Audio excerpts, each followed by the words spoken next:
Right now, over 40 million people in North America are living with a rare disease. Our child is at risk for every single food on the planet. Everything that is ingested, food or not food, is fatal. I was the person who was on call when Grayson was diagnosed, and I had to tell them. And the woman doing the ultrasound turned around with tears just coming down her face. And I remember thinking, that's it, he's done. There's no failing, really, because failing would be too hard for the child. Every single day, we work to make sure that today is the day he doesn't get brain damage. We don't put this much effort into Olympic athletes. That's it. You're so good. Compared to normal, we have crazy. In the world of crazy, we got middle. 1 in 12 at some point in their life will have a rare disease. When you are told that your child has maple syrup urine disease, you're devastated and you don't know why. You have nowhere to go. I have never heard of maple syrup urine disease. Sounds interesting. I don't know what that is. Sounds pretty weird to me. Sounds painful. No, definitely not. Haven't heard that one before. MSUD leads to increased levels of branched-chain amino acids, and one of them is called leucine, which is the most toxic for the brain. So having high leucine in the brain leads to damage and death of the cells, developmental delays, seizures, really high impact on their outcome and development. They named it that because his urine and his earwax sometimes smell like maple syrup. MSUD and diet, how they go together, they're inseparable.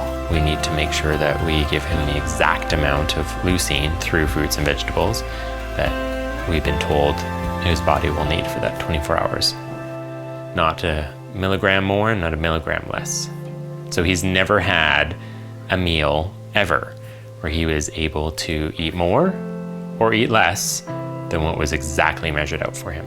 There'd never been a child in recorded human history to have the heart problem that he had and maple syrup urine disease. During the middle of the adoption process, Chad and Wayne had to make a decision whether or not they would adopt Grayson, knowing full well he had an extremely rare disease and had just survived a complicated heart surgery.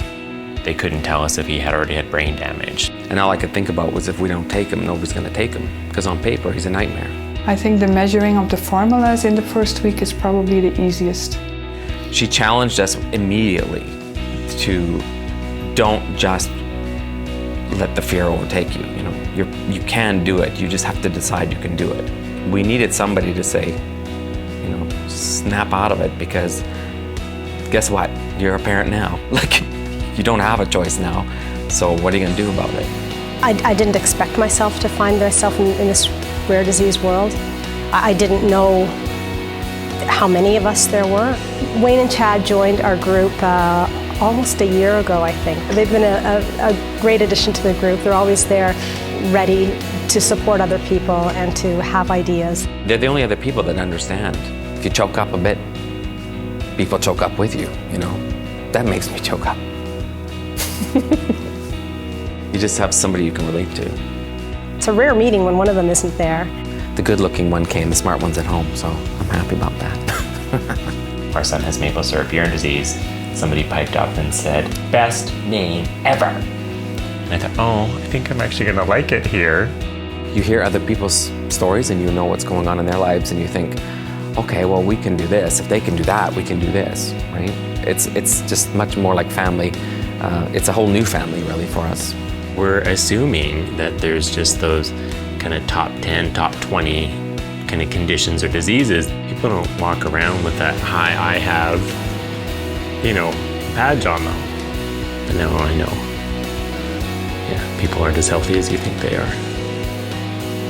I think what people don't know that aren't living with a rare disease or have a family member living with rare disease, the daily uncertainty is wearing. It's grinding on you. And it's hard.